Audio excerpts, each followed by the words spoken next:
Kate Williams. I'm CEO of 1% for the Planet, which is a global nonprofit that focuses on engaging businesses in giving back to environmental nonprofits. We have about 5,500 businesses globally.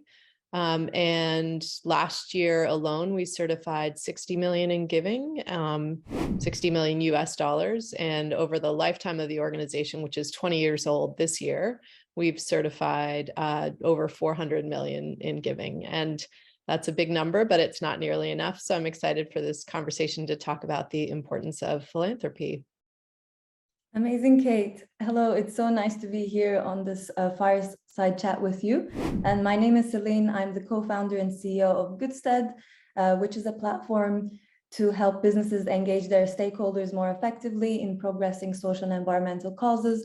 And we specifically focus on the skilled volunteering aspect, businesses sharing their human capital, their employees, engaging their employees, customers, and suppliers more effectively in their programs. And we're a much younger organization. We've been around for the past 2 years. And we're specifically right now focusing on the social housing sector and how we can help them run their programs more effectively. And so, Kate, perhaps we can start the discussion with the first point, which is why philanthropy? Specifically, what is the distinct role philanthropy can play in driving change in the world? What do you think? Great. And I think this is a really important question because most people recognize the word philanthropy and maybe have ideas about what it is. But I think to really dig into what it is and why it matters in a unique way is important. So philanthropy is basically a big word for giving. Giving money, giving time, giving in kind. So there are different ways that money or resources can be given. And one of the really important things in my mind about why philanthropy is important and why it's distinct is that philanthropy is giving to nonprofit organizations. And I use the term nonprofit broadly. I know that, in different countries, nonprofit entities are called different things. So NGOs, public charities, sort of batching all of that together. And I'm just using the term nonprofit just for simplicity's sake, but giving to an entity that is not a for-profit business. That is the kind of definition of what giving by a philanthropy is. And what's really important is understanding those nonprofit entities. They are operating where there is no market, typically, or where there's not yet a market, or where there's not a viable market. And so nonprofits are beholden to the mission to address a particular need. So in the case of 1% for the Planet, we're focused on a broad range of environmental issues.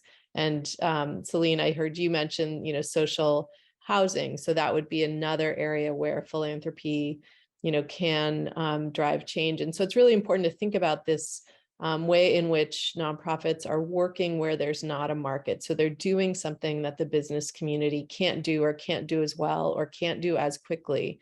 But the key thing is that the business community and private individuals with resources are able to direct those resources to those nonprofits. So philanthropy is a way that we can sort of cross sectors using the resources from some sectors, so business, private wealth, to affect change through that nonprofit sector. And that's really critical because businesses need to change the way they're operating. Individuals can make changes in their lives, but the way that we're really able to drive change at scale is when we also allocate resources to that nonprofit sector through the act of philanthropy.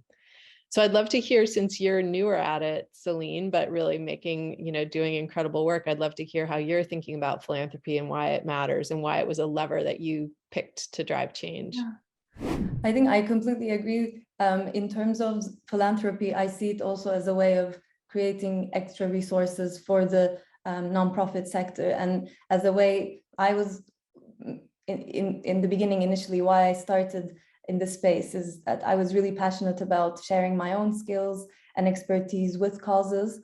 And I was struggling to find an easier way to find the right type of opportunities and organizations to support. So that's why I started Goodstead in the beginning. And then I always saw the immense amount of human capital businesses have, in the sense that they have access to a lot of employees and customers and suppliers, And if they can funnel that human capital into causes, I think we can create a big difference. And obviously philanthropy has monetary donation aspect as well as time donation aspect, as well as other in-kind resources. But that's how I see it as well. And I've been actually reading a bit about the kind of sometimes the criticism that philanthropy receives from different people in terms of how individuals and businesses are selecting specific causes to donate towards. And I read that actually about 15% goes to arts and education, and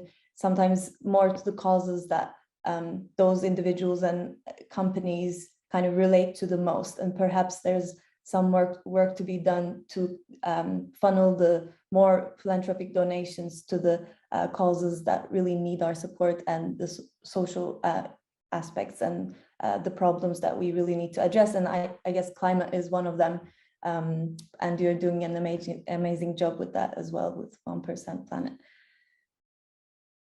Yeah, and I think you bring up a really important point about the essentially the power dynamic in philanthropy. And one of the things at 1% for the Planet that we have been really focusing on is something called Trustfaced philanthropy, in which the recipients are involved in the sort of decision-making process. So we're really working through some strategies like giving circles, and also our advising process, the way we work with our member businesses to really engage them and the nonprofit partners that are part of, who will be the recipients in that process. So to really try and, spread out the resources towards those areas where impact is needed. And climate is definitely one of those. So less than 2% of philanthropy globally is going to address climate change. And there's some really great research done by McKinsey and others on the ways in which philanthropy has a really particular and important role to play in terms of climate change. So, for example, climate change, there are, government responses that are needed, there are private sector responses that are needed, and there's kind of citizen awareness, and philanthropy can play a role in all of those. So one of the ways that nonprofits are able to drive change is through advocacy. There are particular types of nonprofits that are able to, do advocacy work, and that can often play a really, really important role. And we've seen evidence of that in the United States, where nonprofits advocating for things like, credits for renewable energy investments by private citizens have enabled people to, get solar panels or buy solar or buy, electric cars. And then that helps to, create the volume that creates the market. So, that's an example of how philanthropy, maybe people don't often think of philanthropy as that kind of sort of business approach, but it's actually a really important way in which we're able to drive change. There's also, a lot of other ways that, from a mitigation and adaptation and decarbonization standpoint, all of those are key strategies for addressing climate change, and nonprofits can play a key role in that. So I think, really philanthropists have an opportunity to play a big role. And when I say philanthropists, that's when we start to sort of have that like power dynamic feeling. And so maybe I want to like rephrase that to say, people or businesses who are able to give money and engage in the work of driving change have an opportunity to learn about, from a, say, adaptation. A lot of vulnerable communities are heavily impacted and will be heavily impacted by climate change. So learning about that and figuring out how to allocate resources to support those communities to be able to adapt, because that's better for the world, and that's an important way in which resources can be, driven to positive change, even as we're also trying to do things like change the market so that we can reduce, carbon and slow the impacts of climate change. So I'd love to hear, are you working in that area at all, or are you really more focused in the social sector? Yeah, actually, I do agree with you on the point of how anyone can actually be a part of philanthropy, and kind of that whole aspect of businesses and individuals. They have obviously, some people have limited money to give, so then they can share their skills and expertise. And for us, we are looking at how businesses and their employees can engage in supporting climate initiatives and startups who are working on climate solutions.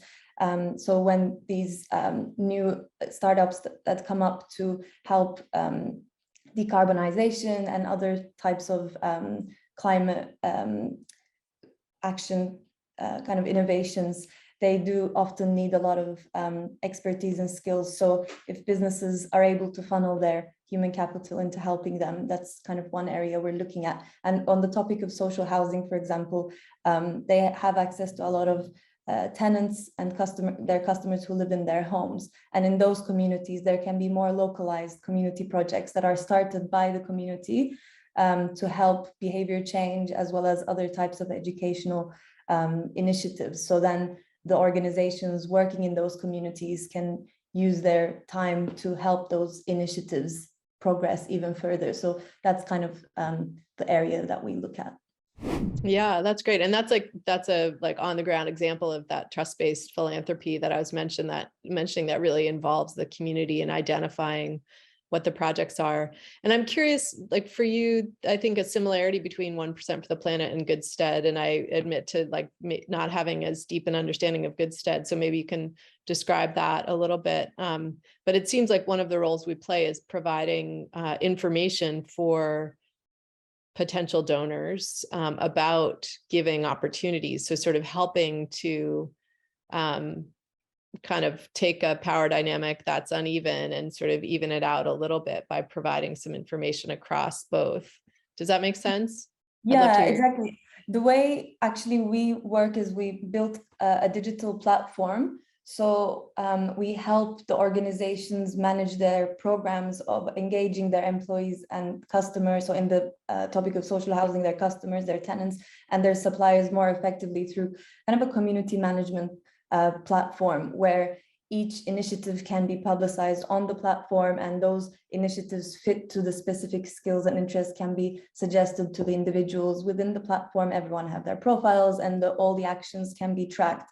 So I guess we provide certain easier way to put forward those opportunities to engage in creating impact, and then for the stakeholders involved to share their skills and time in these opportunities. We don't look at kind of the donation aspect. So I guess you're right that we provide also the information, but also the technology for the organizations to run the programs in the most effective way to reduce the time they spend on the more nitty-gritty admin tasks that can waste a lot of time when you're running a full-scale program for thousands of people. So yeah, that's the aspect we help with. Yeah, that's great, because that removes like a real barrier to engagement, is just like knowing how and where and what's out there. So that's great. And I would say so similarly, although by different methods, 1% for the Planet serves the role as kind of a advisor and connector. So the way our model works is that we have business members who join, and a business member commits to giving 1% of their annual sales or revenues to nonprofits. And that's an annual commitment, and we certify that. So we don't serve as a foundation. We don't take in all that money, but we do certify that the giving has happened. So we get receipts and tax or accountant records to show the revenues. So and then the important piece of the work that we do is as advisors. So once we bring on those members, a lot of them are like, wait a second, it's a lot harder to figure out how to give well and strategically than we had thought. So, we really have a good process for working with those members to understand, do they want to give locally or globally? Do they want to give where their supply chain has an impact, or do they want to focus on where their employees are based, or both? Do they, there's all sorts of really interesting questions that involving brand too, like what's the story that you want to be able to tell? How important is it to be able to tell that story? So once we go through that process with our members, and that's usually like an ongoing conversation, we help them to identify the nonprofits that would be the kind of best fit to go with them. And they also have access to our directory to see that. So, again, there is that sort of facilitating and lowering the barrier to accessing information about how to give. So on that topic, actually, you mentioned the strategy aspect. So how do you think philanthropy can be a good business strategy, and how does philanthropy and business go together? Yeah. Our founder is Yvon Chouinard with his friend Craig Matthews, who founded 1% for the Planet 20 years ago after both of their companies had actually been doing regular giving and realizing that it not only made them, really feel that they were building, essentially investing in the future for the benefit of the economy, for the benefit of the planet, for the benefit of people who, were recreating or living, so they really saw early, kind of before it was, more recognized, they saw that. And so they founded 1% for the Planet as the movement builder. And one of the things that Yvon has said from the get-go is this actually shouldn't be seen as philanthropy. It should be seen as a cost of doing business. And what he meant by that is that if you pay your staff, if you, pay your rent, why in the world wouldn't you pay the planet effectively for supporting all of that? And so 1% for the Planet really is, and what we try and do with our companies is really help them to see, like, stop thinking about philanthropy as like a nice end of the year thing that you do if you have some money left over. And if you're, kind of talking with your friends and they say, here's a nice local charity, change that mindset and really think about, like, bring it right into the center of your strategy and your operations and think about what are the problems we're trying to solve? What's the consumer connection that we're trying to create? What's the world that needs to be in existence for our business to thrive? Because we're not opposed to it being good for business. We actually think it's not an either or, it's very much a both and. And so the real opportunity for businesses is to make this shift and to move philanthropy into the center and to see that it can be a really powerful strategy for reaching consumers and connecting with consumers. And we've done a lot of research on this because we've seen a lot of growth over the last 3 years in our business membership.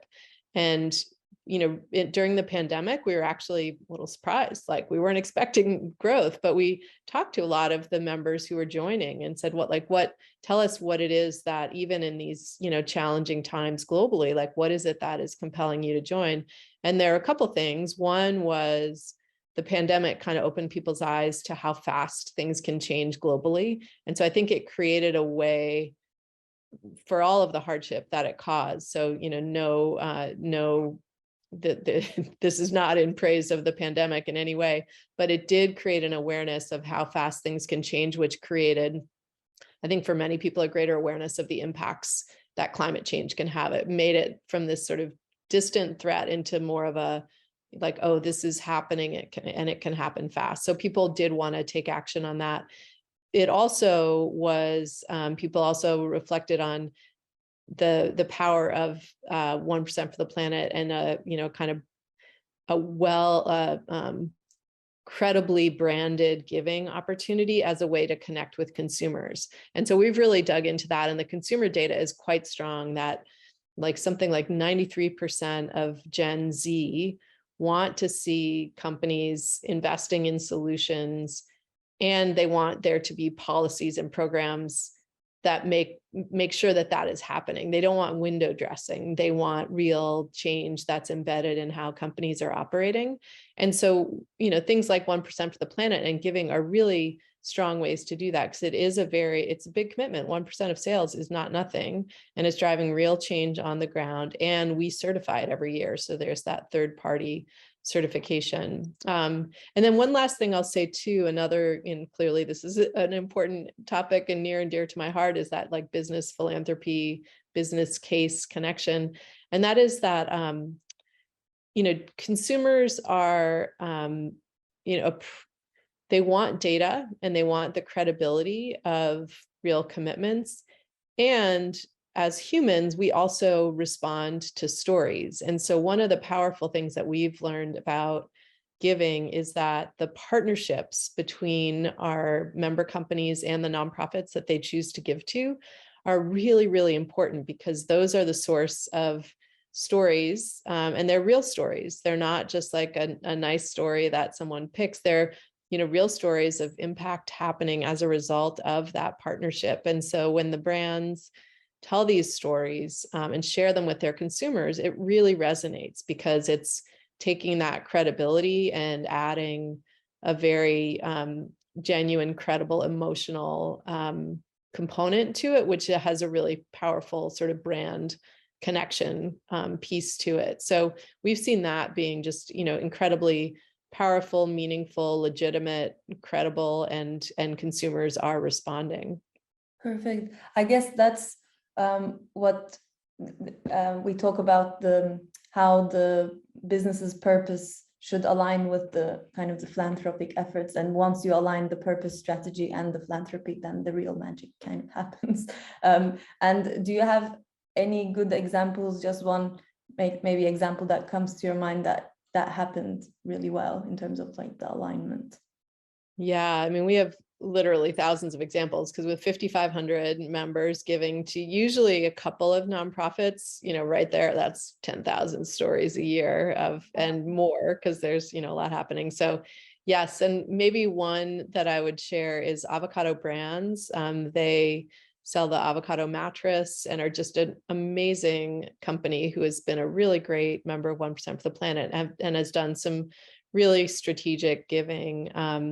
And, one example is, and they give in a lot of different areas, but they have done some powerful giving in the area of climate change and really broadly understanding the solutions associated with climate change. So they, in the past, have donated to a nonprofit called the Kula Project, which focuses on educating women and girls in Africa. And, that's a Project Drawdown, which is a, pretty very well respected resource of solutions, known solutions to address climate change.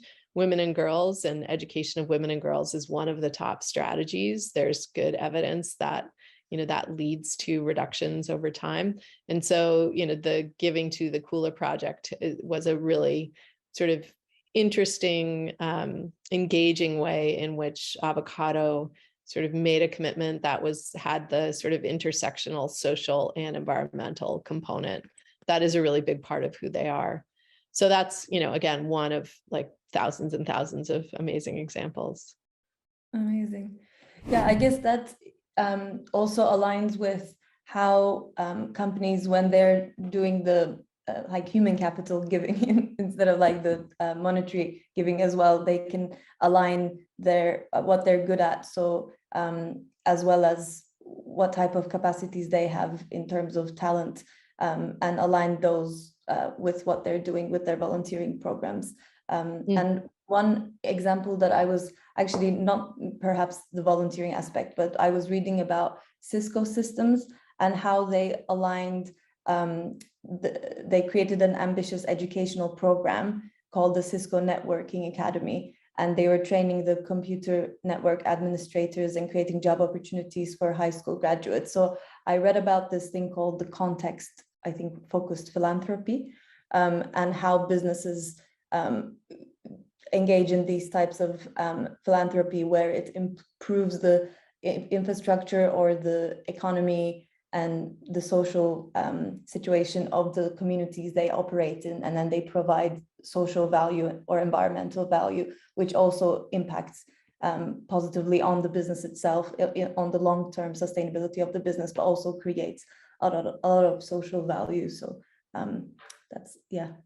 Yeah, I think that's a great example. And I'd love to hear if you have thoughts on that kind of intersectional piece around like social and environmental, or, more broadly than that. That's definitely something we've been essentially really pushing from the standpoint of expanding our definition of environmental. So we have just sort of updated the categories that we use, our impact areas, and we use the UN Sustainable Development Goals as the sort of framework for that. And so, we really do have, we've kind of pushed out the boundaries of how we define environmental.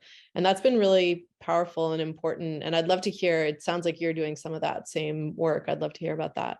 Yeah, I think I've been reading quite a bit about this topic of kind of ESG and how people support the environment, as well as kind of the society, and how both actually interlinks. And without supporting both, kind of sustainable development goals has vast amount of like both causes. in there. And if we only support the environment and not the society, or only support the social causes but not the environment, it's kind of creates an unbalanced kind of sustainable development process. And actually a lot of environmental causes are linked with the social causes, because when there are all these climate disasters happen, the most that get impacted are in the poorer areas, or in the countries where there's a lot of flooding, and a lot of the social kind of issues need to also be addressed together with the environment. So I'm so glad to hear that you've also expanded that kind of definition in the way you're looking at it.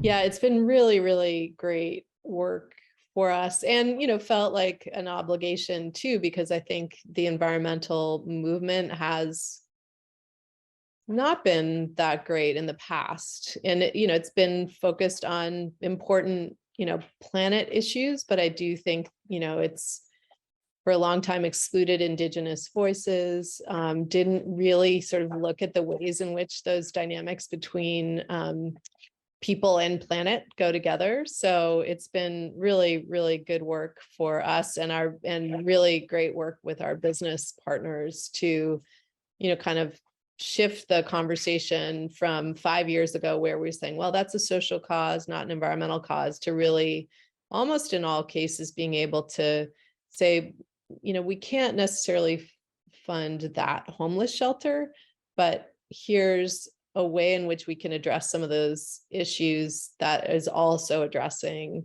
environmental issues. And increasingly, like, it just is casting a wider net in really powerful ways, and really, kind of helping all of us, our staff, our members, our nonprofits, to kind of understand our work in a broader, more connected context, which I think is super important, because climate change, among many other things, is really sort of making it very clear that we can't disconnect and say it's just an environmental issue, because it's, if you think about like what you were saying, if people are displaced by climate change, it becomes very much a human issue, and there's so many supports needed that there's not a market for a lot of that support that's needed. There's associated environmental issues of that kind of displacement, so there's so many layers. So I think it's been really important and powerful to really kind of break down the barriers and build the sort of connected understanding across social and environmental. Yeah, and I guess when we kind of help societies in terms of kind of like their poverty aspect and homelessness and education, then that eventually will also have a positive impact on how they kind of effectively, positively impact the environment as well in different ways, how they engage with their communities.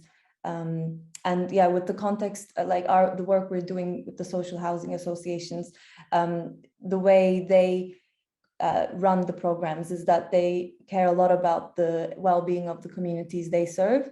And then they also have a lot of the environmental aspects in there as well. Obviously, first of all, how they're building their homes, but then also how the communities engage in environmental initiatives, and then also how the employees can carry out different types of kind of more social impact projects in the community. So yeah, both issues kind of go hand in hand.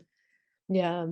And have you seen an increase in interest in environment or in volunteering? And what are some of the barriers to volunteering? Because we're seeing more of our companies leverage volunteering. It obviously was a little challenging for the last couple of years, but it seems like it's coming back. And I'd be curious just to hear if you're seeing any trends in that area.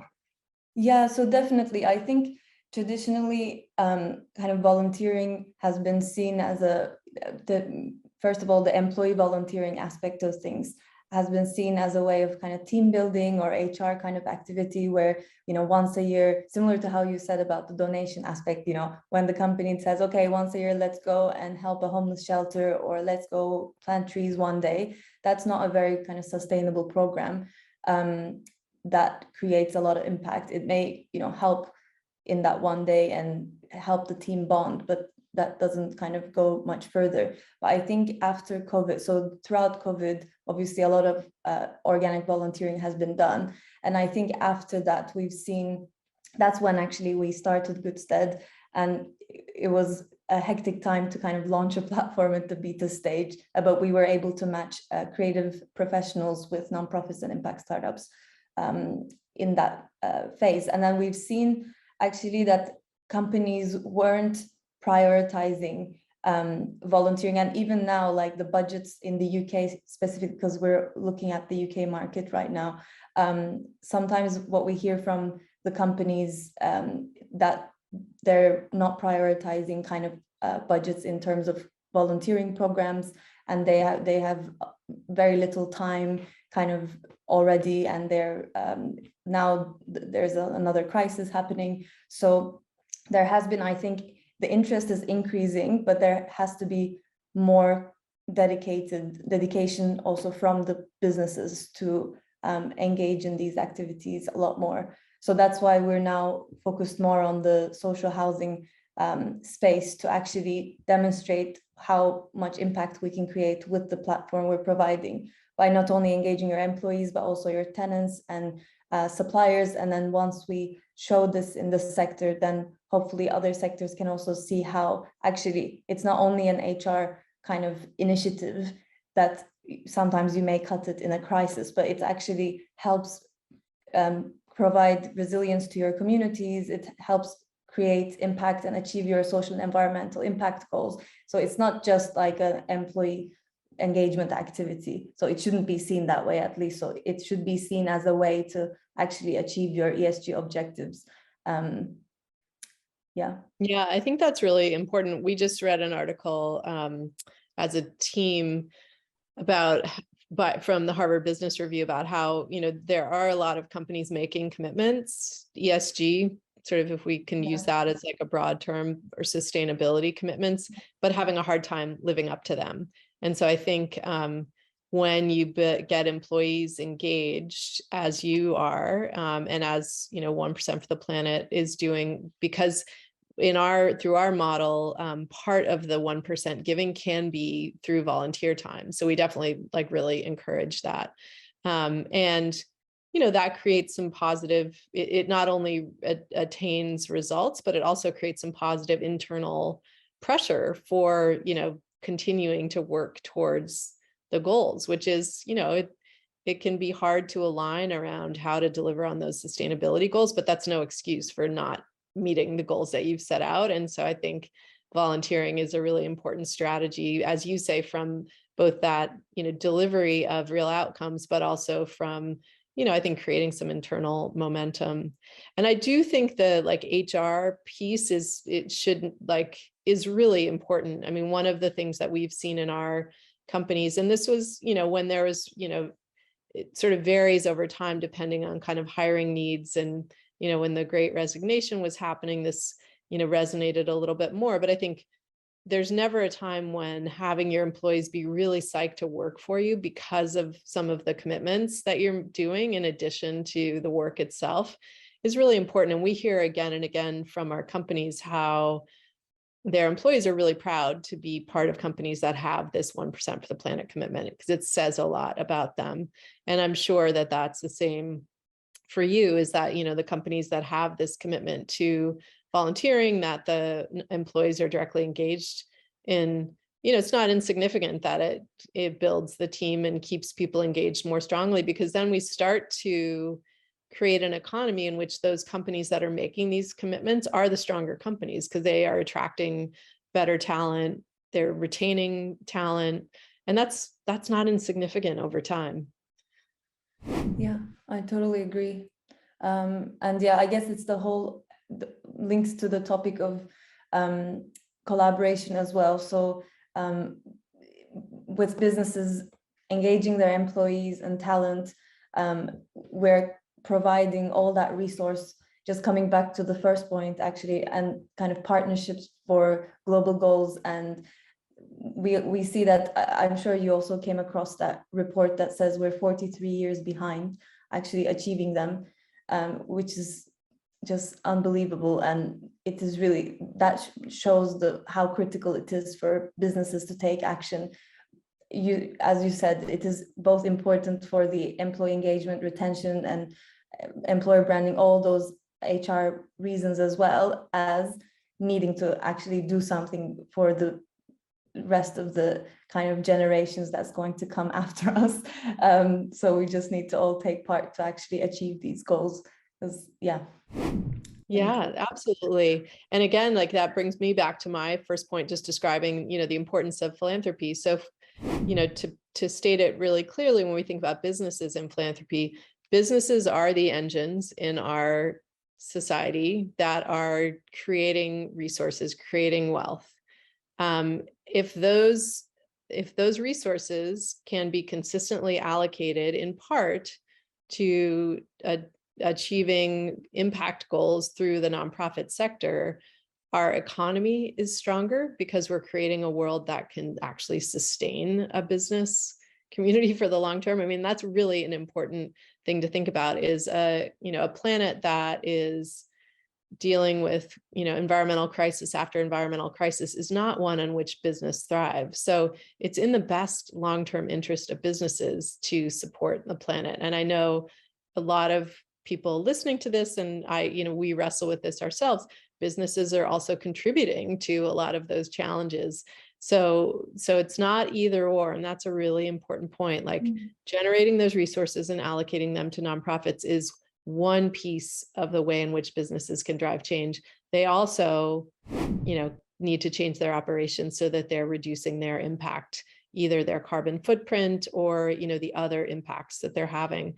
But, philanthropy is an important piece of that puzzle. So I think, for me, that's maybe the key takeaway from today is, really understanding how important philanthropy is as a business strategy to address change, and as part of a portfolio of, broader changes that, over time are going to create a stronger economy, a stronger society, more engaged employees, healthier communities. I mean, it all hangs together. Amazing. Yeah, I think to add to that, that was a great summary, by the way, yeah, of the ending point. But also in terms of the ESG, we hear about ESG quite a lot, and I think it's important to define that ESG was set up as kind of a financial metric to assess the business's risk, the ESG, environmental, social, and governance risk that businesses has. So there's a lot of talk around businesses getting better at ESG scores, but that's all around reducing the negative impact the businesses have on the world. But I think philanthropy is an amazing way to also contribute additional positive impact in the world. So businesses, of course, needs to reduce all their negative impact and change strategy and operations. And even if a business is amazing at that and does that really well and has great ESG scores, they should still contribute extra resources through philanthropy, through monetary donations and time donations and other in-kind donations into the nonprofit sector, so that we can accelerate progress into these causes. So it's really important, that additional social and environmental value piece. Yeah, I'm so glad you made that point, that it's, it's about positive incremental impact, not just reducing negative incremental impact. So I think that's so important, and that there's power and momentum in that too. Like when you start doing that, it really engages you, individual business, in wanting to do more. So yeah, that ripple effect. Definitely. Amazing. Well, I'm really psyched to learn more about Goodstead, and very much hope that we can keep in touch. Yeah, let's keep in touch. And definitely I see a lot of kind of collaboration areas as well. That sounds great. All right. Well, thank you. Thank you so much.